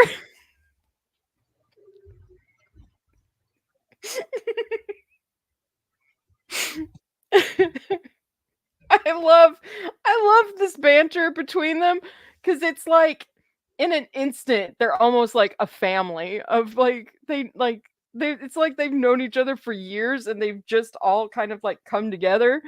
But like Tarn is like the grumpy dad, Skull is like the mom that's like, oh my god, why do I have to be the peacekeeper? And Darna is the one getting everybody into trouble. It's fucking priceless. It is indeed. It's fucking priceless. It's so good. But then like what happens? Okay, so there's something that happens where Zayden grabs Violet. Like grabs her. And oh Lord. Gripping my shoulders to steady me, Tarn growls and a puff of steam blasts us both. I'd take your hands off the rider, Skull warns. Immediately, Zayden's like, okay, my bad. Don't touch the girl. Gotcha. Mm-hmm. So one of the main things we do need to mention about Little Miss Andarna is the fact that the reason why Feathertails are not allowed to bond is because bonding too young allows them to give their gift directly, and a rider could easily drain them and burn them out. Mm-hmm. So if a baby dragon is channeled by a rider that they've bonded to, they could literally hand over every ounce of power, energy, whatever they have. So think of a dragon as a huge battery. So when you're dealing with something like Tarn or Skull, you have unlimited access. Like you have plenty of power to go around, plenty of power to fuel your signet, but also keep the dragon alive. But with Andarna, you have a much smaller battery. So if you drain it,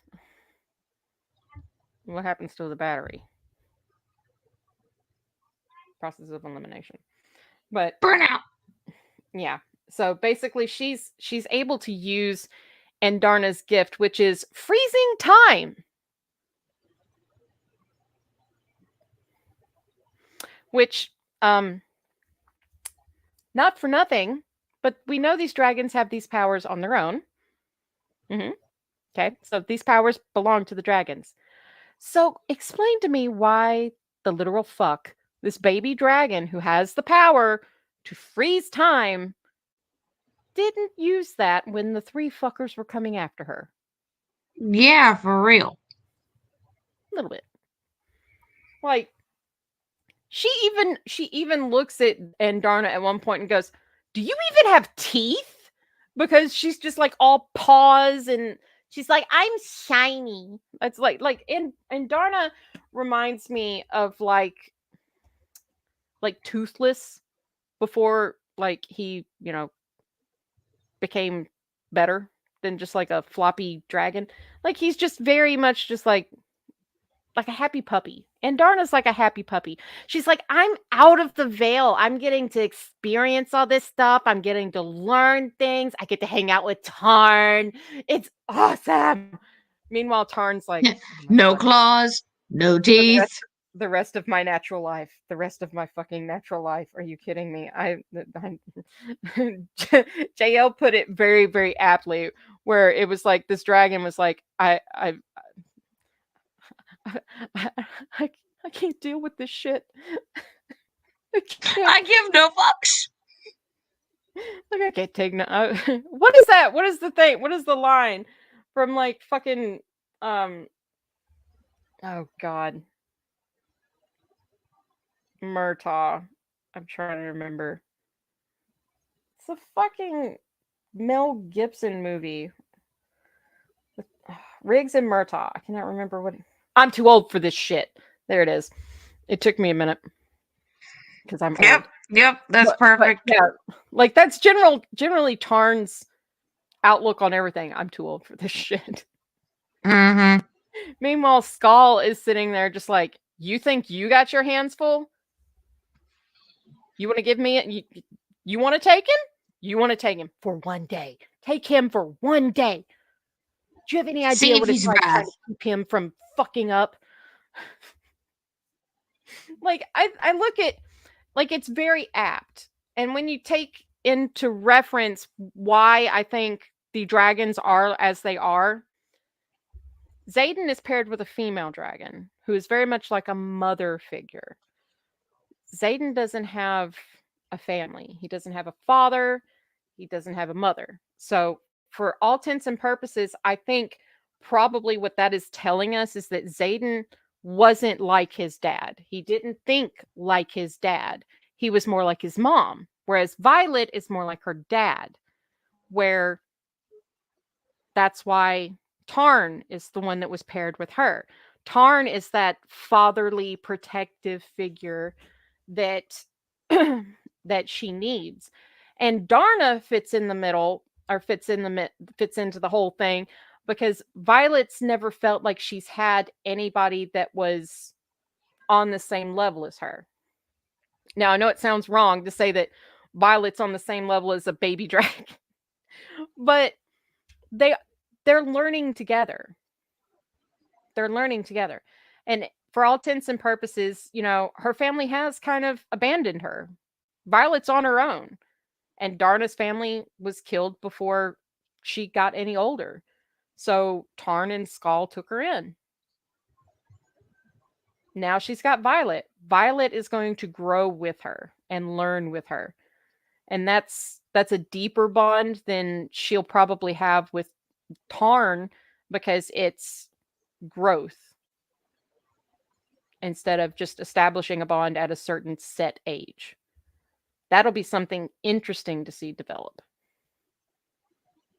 Plus, she's going to be really pretty when she gets older. She's going to be very pretty.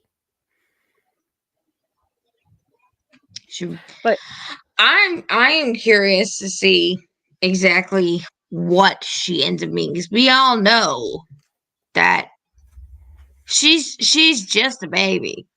mm-hmm. So well, there are some. This is not a spoiler, I don't think, because we know she's going to get older.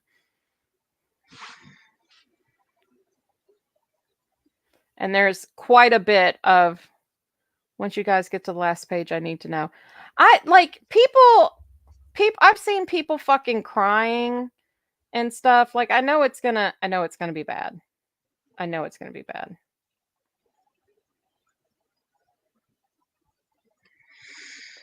Come on.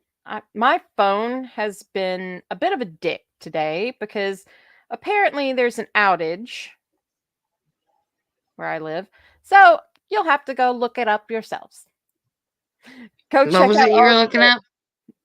I was trying to find all of the Andarna stuff, but like my phone is still like Verizon's still being a dick. Can't help you there, dearie. Yeah, don't you just love having a service provider that costs over like $200 worth of. I hate Verizon. Like I literally can't do shit on this phone. It pisses me off. Taryn kind of reminds me of like a grumpy uncle. Oh yeah. I mean, I still look at him as like a father figure because he's very protective of her. Mm-hmm. Like, you know, with Dane and stuff like that. But I will say this, it does seem like Tarn has Dane's number. Like he's kind of like, no. I don't like that one. Yeah, no. That one needs to go bye-bye. Not today. Which is why I think he's kind of okay with Xaden. I think Tarn looks at Xaden and is just like, yeah, this one I approve of. Well, of course he has to approve of him because his mate is with him. I know, but like I think he looks at Xaden and is just like, that one I trust. Because he literally went through the bond and called Xaden to come save Violet. Yeah, there was like 9 cadets in Violet's room. She woke up and they were there to kill her. And that is, you're not allowed to do that. Like pretty much if you're awake, you're fair game. But if you're sleeping, it's supposed to be like it's unheard of for anybody to attempt to murder somebody in their sleep, which is just kind of like neat. What's this one? Youthful qualities. Is he like the old man that tries to be hip with the kids? Because I can see that being Tarn. I just see Skull standing there just going, like constantly. I just see her sitting there like shaking her head at everybody.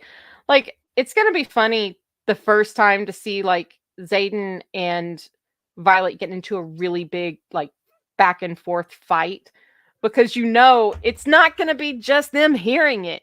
It's going to be Skal and Darna and Tarn hearing the fight going back and forth. And then that's going to start a fight between Tarn and Skal. And Darna's just going to be like, everybody's yelling. I'm so little. Can we stop yelling? Like, she's just going to be like the little kid that's just like, Mommy and Daddy are fighting again. It's like, can I come snuggle with you guys? They're going at it again. And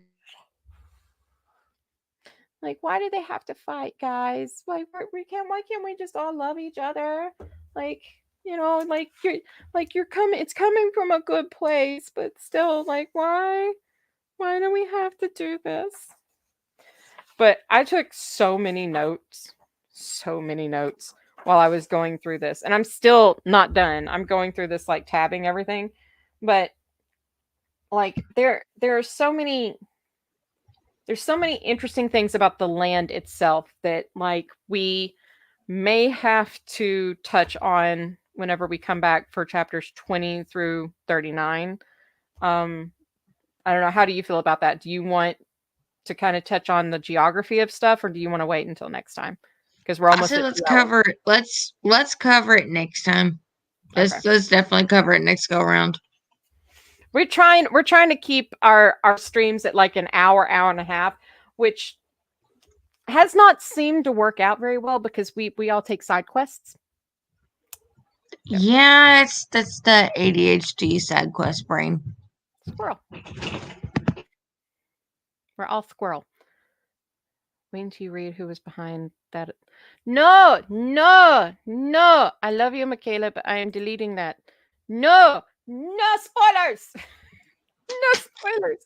Wait. What did I miss? What did I miss? I deleted it. She posted something about a fight in the chat, and I was like, no. She didn't mean to. She didn't like it. Wasn't like Michaela did not say anything verbatim, but it was alluding to something that I don't think we had touched on yet. So I was just like, no. Yeah, she didn't spoil anything. And I came about to say, woman, I'll come off of it.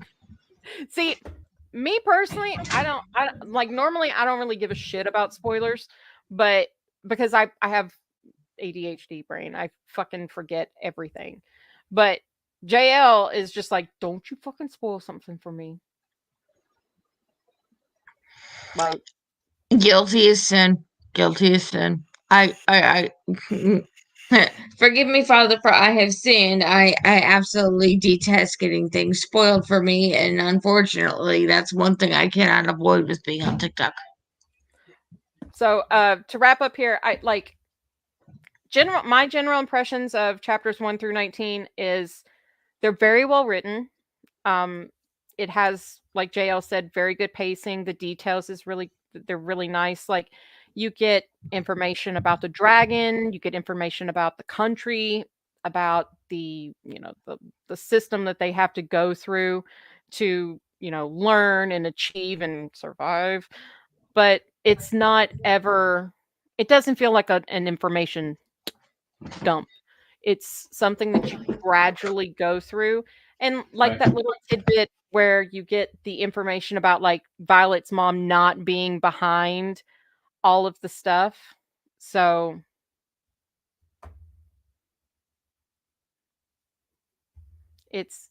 I like it. I knew I was gonna like it anyhow. It's got dragons, but still. I'm not looking at that, Michaela, because I have not met that character yet.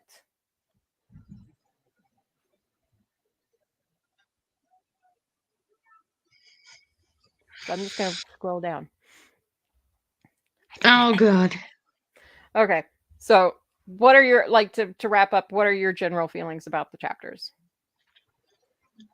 My general feeling so far is we got a long way to go. Obviously, we got a long way to go. But I feel like I'm down for the ride.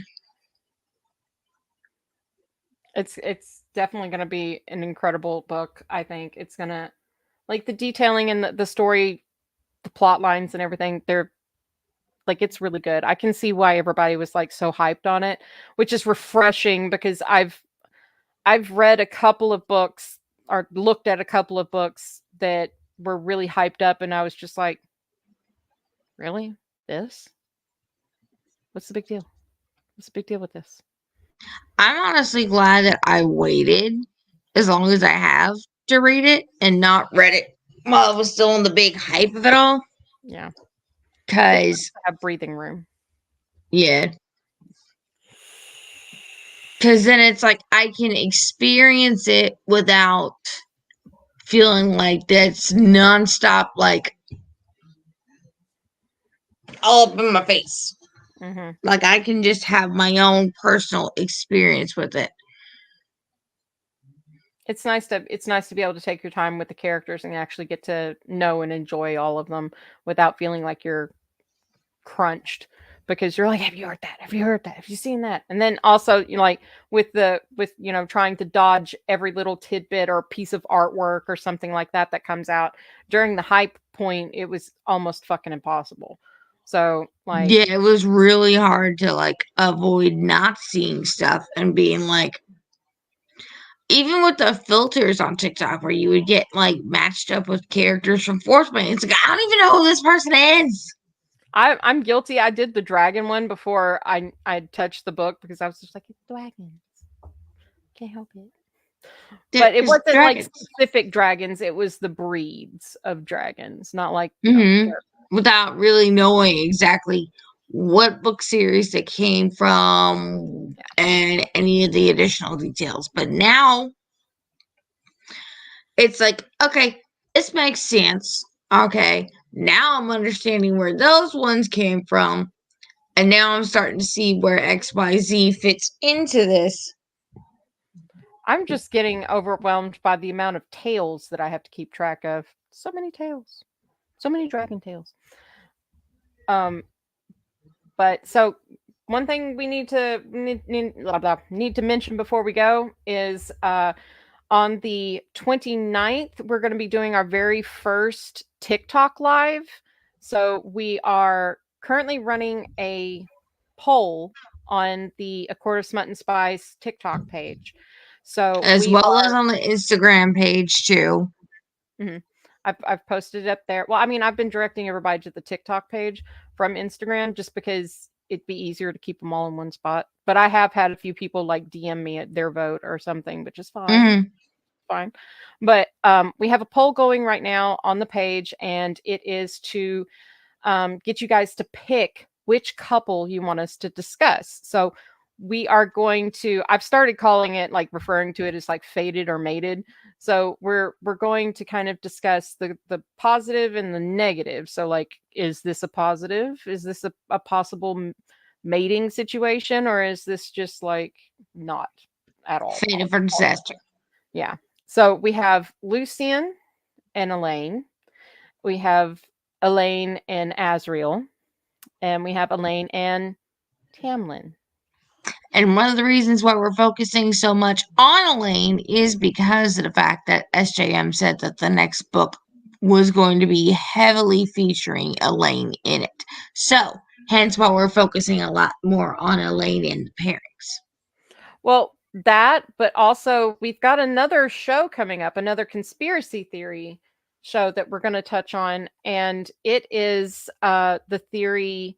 It's one of my theories, but we're not going to tell you what it is until we get a little bit closer to whenever we're actually going to schedule that show. So make sure you keep your eyes and ears open because you guys are not fucking ready. I'm just going to say. No, y'all, this woman gave me a fucking migraine with this one.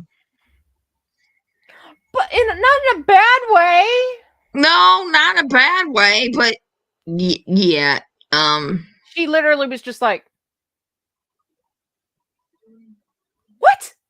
I was just like, yeah. And as far as Ravenhood, we're gonna be getting to that.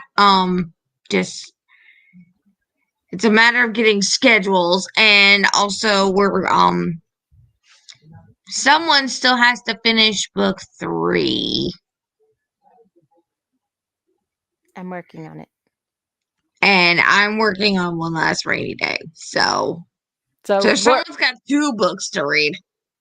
I'll get there. Right now I'm enjoying my dragons. Probably when I hi Square. Probably when I pick up Iron Flame, I'll try to do 2 books at the same time. But like realistically, I've kind of made peace with the fact that like I can only focus on one book at once because I really like to be able to take in every detail, and 2, I'm finding that it's very difficult for me to remember things when I'm flip-flopping. Like my brain's just not I'm not that She's not meant to be a mood reader, but yet she's still a mood reader. Yeah. I'm still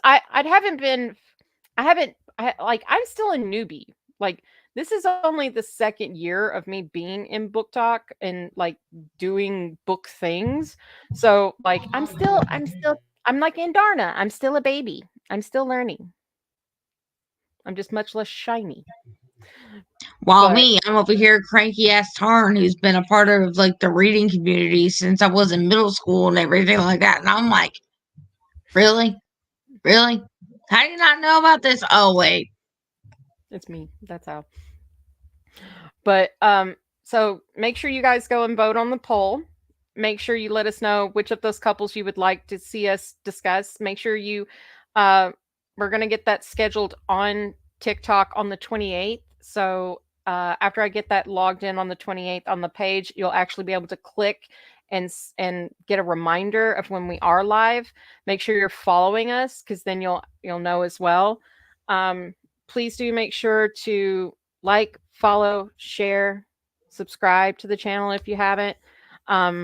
Do share the video. All the YouTube things. Yes, all the YouTube things, the bell, the subs, and the shares, because it would be nice to grow the community around the pod a little bit more. So if you know anybody who'd be interested in this topic, that has read the books, don't spoil nothing, because like you read the ticker. But yeah, we're trying to get more followers. We're trying to grow the platform and stuff like that. So any kind of liking, sharing, boosting, it helps. Leave us a comment if you have any thoughts or questions or anything that we missed and didn't touch on that you would prefer us to touch on maybe next time. Don't forget to go check out the merch, because we do have a shop on Redbubble. There was a 25% off running right now. I don't know if it's still in effect or not, but go check out the merch, buy some things, help support the pod, please. But other than that, we'll make sure to let you guys know when the next conspiracy show is up. But as of right now, the next thing coming up is going to be the 29th with the TikTok live, which I am petrified of. But it's going to be okay. Yeah. We will survive.